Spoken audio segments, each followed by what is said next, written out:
जय श्री कृष्णा, राधे राधे, श्री हरिदास। स्वागत है आप सभी का। श्री कृष्णाय वासुदेवाय हरि परमात्मने प्रणत क्लेशनाशाय गोविंदाय नमो नमः।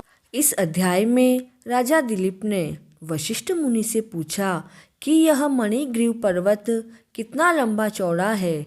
तब वशिष्ठ मुनि राजा को कहने लगे कि यह पर्वत 36 योजन अर्थात 1 योजन 4 कोस का होता है।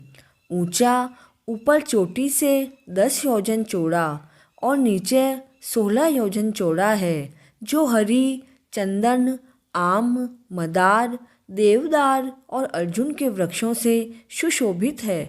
अकाल से परेशान होकर इतने सुंदर पर्वत को फलों से भरा हुआ देखकर भृगु ऋषि वहीं रहने लगे। वह कई दिनों तक वहीं जप करते रहे।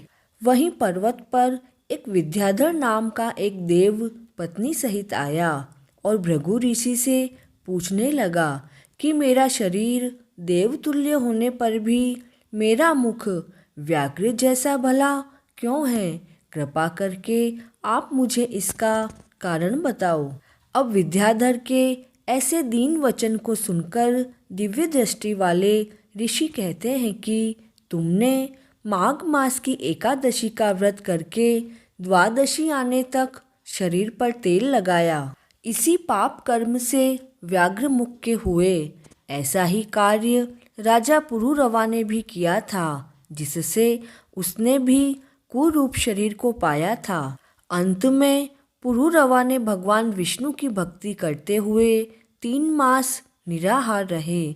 भगवान विष्णु पुरुरवा के 3 माह के तप से अत्यंत प्रसन्न हो गए और माघ शुक्ल की एकादशी को प्रसन्न हो भगवान ने अपने शंख के जल से राजा को पवित्र किया, जिससे पुरुरवा का शरीर देवताओं सा हो गया।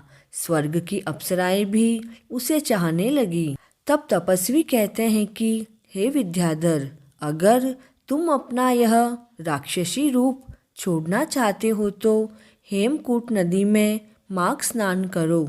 ऐसा कहकर भृगु ऋषि माघ स्नान की विधि बताते हैं और कहते हैं कि पौष शुक्ला एकादशी से इस व्रत को शुरू करो।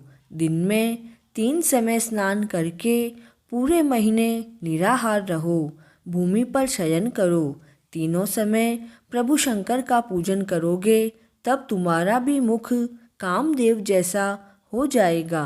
मुनि वशिष्ठ जी कहते हैं कि हे राजा दिलीप की यह कथा भृगु जी ने विद्याधर को सुनाई।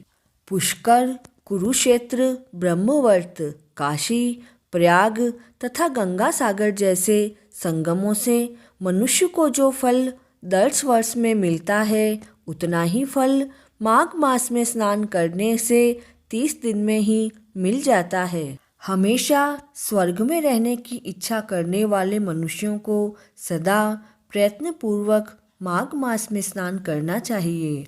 आयु, आरोग्य, धन, रूप, कल्याण और गुण प्राप्त करने वालों को माघ का स्नान कभी भी नहीं छोड़ना चाहिए।